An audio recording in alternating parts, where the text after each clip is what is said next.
These people would basically vote in a shit sandwich if they thought that Trump didn't want the shit sandwich. Welcome back to the show. Hit that subscribe button. Let's get to it. First topic, Trump absolutely hates Zohran Mamdani. Go ahead, roll the clips. With state and local elections coming up Tuesday, we asked the president about the highly anticipated mayoral race that includes former New York Governor Andrew Cuomo and Zohran Mamdani. Zohran Mamdani, 34-year-old Democratic socialist. He's the communist, not socialist, communist. He's far worse than a socialist. Some people have compared him to a left-wing version of you, charismatic, breaking the old rules. What do you think about that? Well, I think I'm a much better looking person than him, right? But what if Mamdani becomes mayor? It's going to be hard for me as the president to give a lot of money to New York because if you have a communist running New York, all you're doing is wasting the money you're sending there. So I don't know that he's won, and I'm not a fan of Cuomo one way or the other, but if it's going to be between a bad Democrat and a communist, I'm going to pick the bad Democrat all the time, to be honest with you. That's classic. He threw in the better looking comment. But yeah, if these people vote in a communist just because he's claiming that he's going to give them free groceries and a free bus, I mean, how stupid do you really got to be? Do you think a free grocery store in New York City is going to last longer than about 10 minutes without getting completely ransacked? And do you think a free bus is really going to work? There's going to be people living on the free bus in a matter of like days, you know? They're going to be pitching tents on the bus. It's just going to be a complete disaster. And it's all in the name of, you know, tax the rich. We want the rich taxed. These people don't realize that the rich have the means to just go wherever the hell they want, right? Oh, you're going to tax us more? All right, well, we're moving to Florida. Yet the middle class and lower class that want these people taxed so bad and want to vote in Mamdani for the free stuff, yeah, they don't have the means to go anywhere, and they're just going to be left with the crap that's left over that New York will become if Mamdani is the mayor. So yeah, it's also just like a slight at Trump too. These people would basically vote in a shit sandwich if they thought that Trump didn't want the shit sandwich, you know, so there's also that too. But you'd have to be the complete moron to just vote for this guy. But all right, let's get to the next topic here. Apparently Gavin Newsom hates politicians who lie, then seemingly lies moments later during an interview. Roll the clip. Nothing I dislike more than the politician that sits there and lies to you. And we all just sit there rolling our eyes going, give me a break. Did you legitimately believe that he was capable of serving as president until January of 2029? Yeah, I think my focus was frankly situational. It was making sure Donald Trump didn't get back into office to experience everything that we're experiencing today. And there was no interaction I had that suggested otherwise. What do you say to Americans who feel misled by you and other top Democrats in what respect? He decided to step down. About the mental acuity of President Biden, that they wish you'd sounded the alarm sooner to give way for an open convention? I'm not going to substitute myself for someone else or for popular opinion. I'm going to express my relationship to my truth with the former President of the United States, including at the end of his term, quite literally, in December, which was a masterclass of foreign policy and domestic policy, which I will never forget as we walk through not just the election, but we're walking through the world we're living in.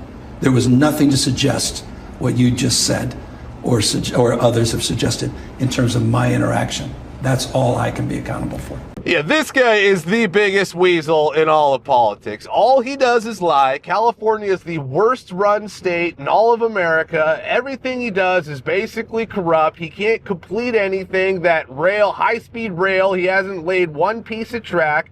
The homeless situation is absolutely terrible, yet he thinks he's going to be winning the presidential election in 2028. I mean, if this guy actually somehow finds a way to win, to swindle enough people to become the president of the United States, then America's cooked, folks. America is definitely cooked. But yeah, this guy, he doesn't like liars, folks. He doesn't like politicians who lie.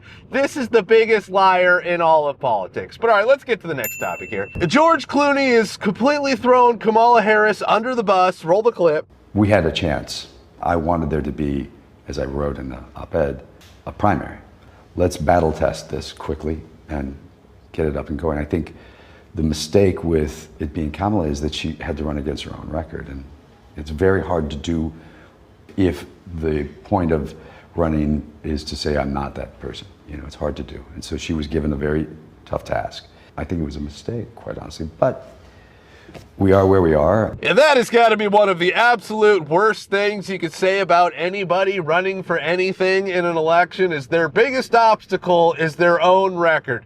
He's saying Kamala Harris's biggest obstacle was Kamala Harris. You know, the fact that she is Kamala Harris, like, we just don't think she can win. Why would you ever put somebody into that position? Obviously, they wanted to check a box. They wanted a black woman. They wanted they thought selling people on the first black woman president was going to be all they needed, you know, to beat Trump. Like, oh, people hate Trump. We're giving them the first black woman president. That's all they need.